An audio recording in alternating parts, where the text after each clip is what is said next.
Hello, everyone. It's Charlton, and they have arrested a Dallas officer. She's been charged with manslaughter. She was arrested and booked into the Kaufman County Jail at 7:20 p.m. Sunday evening, and so about 5 hours ago, 4 hours ago, 4 hours ago. 4 plus 7 is 11. All right, and yeah, and she's already posted bail. Guyger's bond was set at 300,000. She posted bail less than an hour after being arrested. Jail records stated. Moments earlier, Sunday, Jean's family attorney, the family's attorneys gave a press conference, which I watched actually right before I came home. Just looking because they actually said they had new information that was going to change the nature of the case, something like that. But at the press conference, and they still were not aware of an arrest, and they were dissatisfied with that. They wanted an arrest in this case, not saying she's guilty or anything like that, but basically they're saying under probable cause, any other person would have been arrested by now. I'm not necessarily saying that, but they are saying that. That's probably true, but I don't know. I mean, this has got so much to it. Basically, the entire debate of race is being brought to bear on this one officer who made a humongous mistake, and a person's life is gone because of it. But it is. I mean, that's basically what's happening. And that's what's going to happen to anybody, who makes a massive mistake like this and it involves race. Basically, the entire country's race problem is going to come right down on top of your head. And these two, I'm not even necessarily faulting them, but they are attorneys, okay? And we all know what attorneys are. Whether they're African-American attorneys, whether they're white attorneys, attorneys are attorneys. Okay, so she was charged with manslaughter, and it will go from there. But she's already out on bail, and there's been nothing released in regards to her arrest. The Texas Rangers, which to the best of my knowledge are still overseeing the investigation, have released almost nothing. And that's pretty much the extent of it. I wanted to go through a few more of the things that other people are discussing in the comments, and but also actually this press conference. They brought up, because they were going to present, they presented a witness and some video to the DA, and according to them, the DA wasn't even aware of this witness in their video. So that's why they couldn't divulge it to the public. They wouldn't even really discuss it except in the vaguest terms. But they did refer to the witness as a she. And I'm just wondering if the video isn't the video that we've seen of the paramedics, wheeling the person out, the 26-year-old who was killed, and also the officer who's heard crying before you see her sort of pacing in the hall or in the outside hall at the railing on the phone, slightly hysterical, because of what had just happened. But in this description of it, and it's no longer on her Instagram page, on the Daily Mail, which puts the two clips together, it's it's an Instagram page of Bunny Babs, I think. And I've gone to the Instagram page, but the video is gone. And she describes it in here as a 10-minute video that she literally just took two clips from. Like a 50-second clip and then another clip that is like 20 seconds long. So, but there's 10 minutes of it. And I wonder if that's not what they had brought to the DA's attention. And Bunny Babs, at her Instagram account, is a female. That doesn't necessarily mean that she's the witness, but I don't know. It's a possibility, I think. So, but they also did say, even though they kind of they released this statement of that they were going to bring forth information that was going to change the narrative that the district attorney was going by, and a witness or something like that would do that. they also sort of backed away from that, saying, that they're not saying that this wasn't an accident. That they weren't, and that they weren't trying to say that this person intentionally killed him or anything like that. So, it was a press conference, and like I said, they're attorneys, and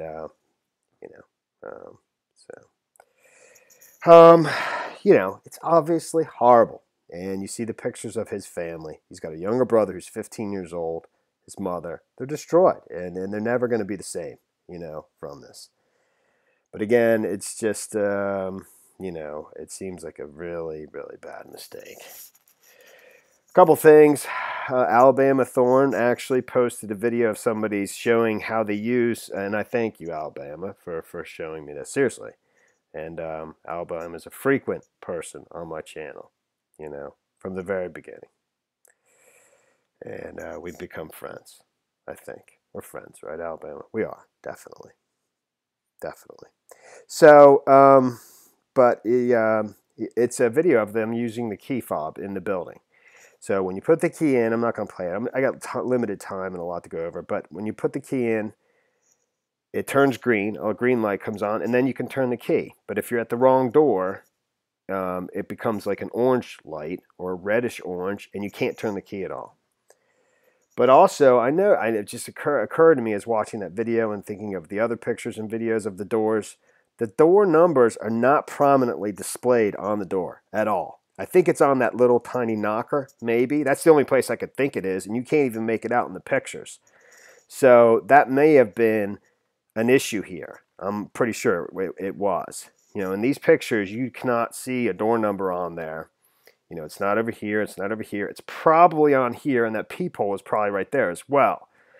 But, it's not very large. So, I genuinely think she went to the wrong door. Also in this press conference, and I'll play it for you, they say they do not, to the best of their knowledge, her attorneys, there was no prior relationship between the person, Botham Jean, and the officer accused of manslaughter, Amber Guyger. So,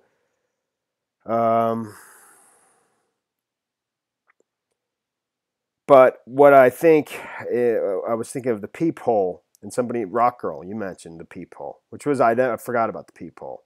And, but you know what? It's very possible, a couple things, that when she was messing with the key, and when she puts her key in there, and turns red or orange, obviously but she's new to the building. She's only been there for a month. The door number's not on the door.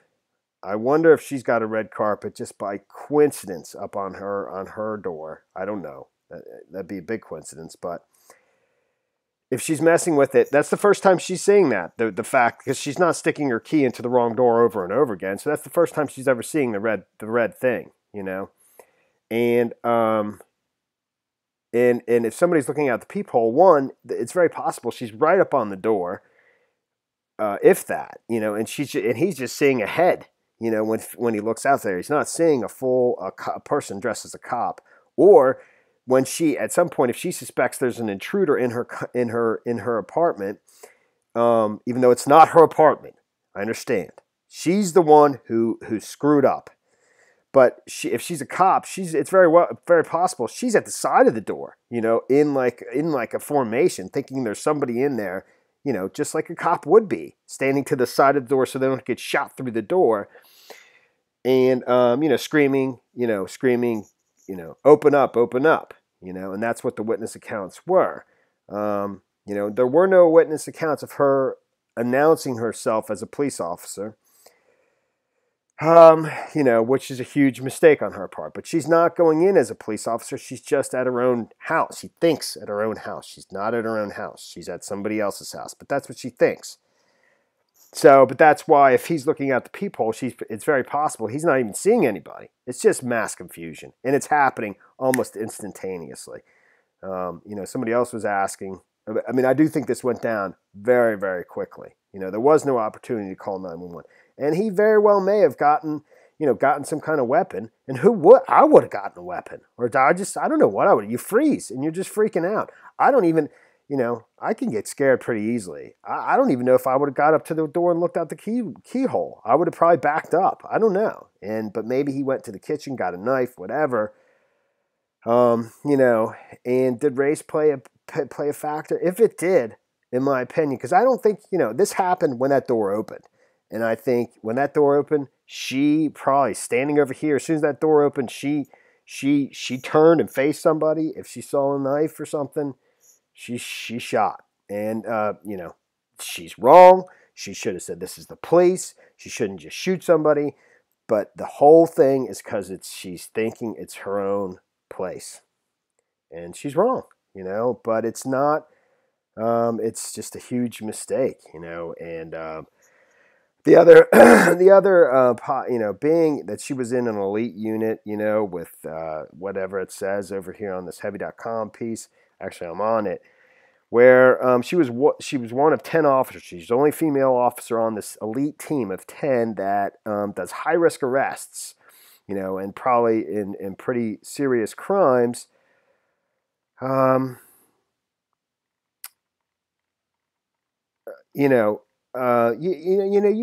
sure you probably live in fear of a part of your life, a fair amount of your life as an officer of any kind. But, of people coming back to get you for retribution, for people you've arrested, and, if you're on an elite team, Amber Guyger was the only woman on an elite police unit that does high risk, she was on an elite critical response team of about 10 officers who make high risk arrests in the division's crime hotspots. I'm sure all officers have, fear of showing up one night, somebody coming, in a mask and executing them. Absolutely. So if you're fatigued, these are just all factors that factored into it, and just not stopping for a second and thinking it through, and a fair amount of panic too, and just a huge screw up. But I'm just trying to explain what I think happened, and that there's not some other nefarious thing. It's just a huge mistake, and several circumstances all coming together at the same time to make this bad accident happen. And I'm so sorry for this person's family. I really am. Anybody would be. But, that's what I think happened, sort of. So, for a second there, I thought I saw this early on. It's in the Dallas Observer, and it's about some other witnesses, some other neighbors who were there that night, nearby, and just heard it. And like this individual, and not that it matters, but this neighbor here, he's African American. I don't know who's actually filming this, if this person lives in this community. I don't think they do. I think they're just kind of reporting on it like I do these things, but they're actually there doing it. And but there must have been some African Americans that lived in this community. Not that really matters, but Bunny Babs, the person who produced those clips, is African American. I don't know this person who didn't want to be identified. It's actually a man, though. It's not a female. I thought maybe this was that same female that has those clips. He was saying it was odd that there was silence after the incident, and that that he didn't hear the woman cry out, or he says, I stay on the fourth floor, directly across from what happened. I was walking back into the building. As soon as I put my key fob in through this door thing right here, walking down the hallway, that's when I heard the shots.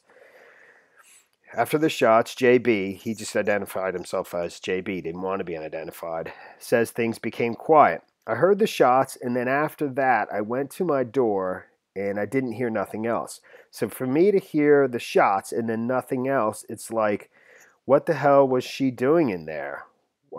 There wasn't any panic or nothing like I had killed the wrong guy, or I'm in the wrong spot, like I just did it. And he's saying, why wasn't there anything he thought that was unusual.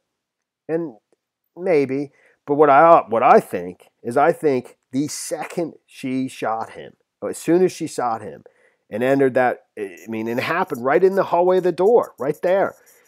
The moment it did, she could now see in there, and she instantly probably realized, oh my God, this is not my apartment. Right then. I mean, right that second. And it just came crashing down on her. And what a huge mistake she just did. You know, and it probably was just absolute, you know, she couldn't say a thing, you know, just absolute, complete of what did I just do? And that's what I think happened, man. Totally. Here's these the attorneys address, just answer. I just want to play it for you, addressing the fact of whether these two, they're asked, did these two have a prior relationship? Botham Jean and the officer Amber Guyger, and they say no, but I just want to play it.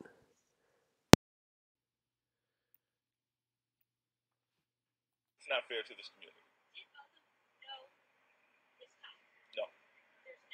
No. There's no information in my possession or anyone else that I know that they had a prior relationship. We pray. Miss Allison Jones is praying. Okay, and that individual right there, he's a famous attorney, famous civil rights attorney. I forget his name. Benjamin Crump. I think he represented Trayvon Martin's family in the Trayvon Martin case and other high-profile national cases that got national media. And that's just kind of where we are now on this. And that's here's real quick. I'm going to play this video of the night in the hallway. You can hear her, and not. I understand. Just because she's crying after this happened doesn't mean, doesn't mean much of anything but it does. It illustrates it was just a bad mistake, man. And I'm so sorry, but here, I'll just play it quick.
All right.